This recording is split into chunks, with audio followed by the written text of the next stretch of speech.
Wouldn't it be great if Counter-Strike had a rocket launcher? Asks somebody every couple of months. In the early days, I think it was more often than not a serious proposal, probably from a younger or less experienced player who may only have recently discovered Counter-Strike, and after a few matches and in a moment of overexcitement, may have decided that what the game needs is a super weapon that is used once or twice a game to turn the tide in some unexpected and awesome way. We've all fantasized about it, haven't we? But alas, the competitive side of Counter-Strike has solidified to the point where it's hard to imagine even middling-sized changes to the game's weapon mechanics, let alone a brand new bazooka.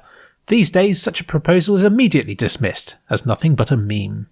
And yet, Counter-Strike did have a rocket launcher. Granted, it was in Condition Zero, which nobody played, and it was only in the Deleted Scenes edition. The M72 Law was a terrorist-exclusive $1,200 one-use long-range taser with blast damage. And it came with cool bugs, like one where the launched rocket would ricochet off surfaces.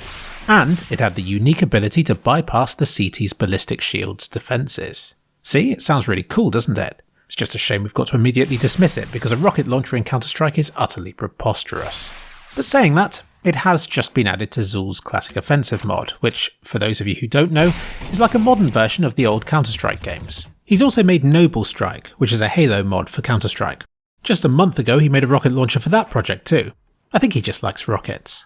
With the V-script for that one already prepared, he said it took just 10 hours to fix Condition Zero's rocket launcher's model, to animate it, and to get it working for CS:GO. You hear that, Valve? 10 hours to add a new weapon. Just think of how much money you could make from selling custom Law launcher skins. Speaking of which, Zul even took the time to upscale its textures, which is something I like. He also said he deliberately dialed its colour saturation back a bit, just in case you were wondering. Once fired, the rocket takes some time to reach its target, and there's a bit of bullet drop over long distances. Or is that rocket drop? The blast it produces uses the ENV explosion entity, which by happy chance bypasses the ballistic shield's defences, so it already fulfills its intended purpose. It is capable of one-hit killing players, even from a substantial distance, but the explosion doesn't always go off exactly where it should do, so results can be approximate and buggy.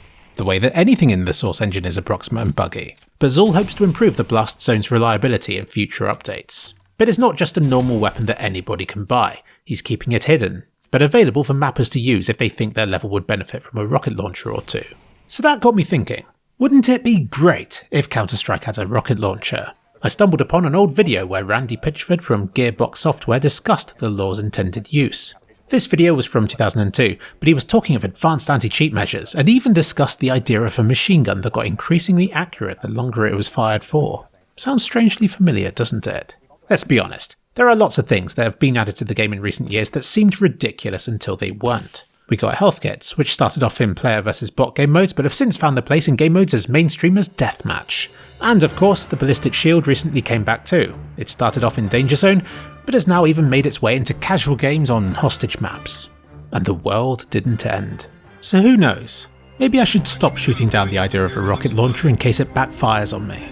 It might even be a blast. Refugee from 3 o'clock,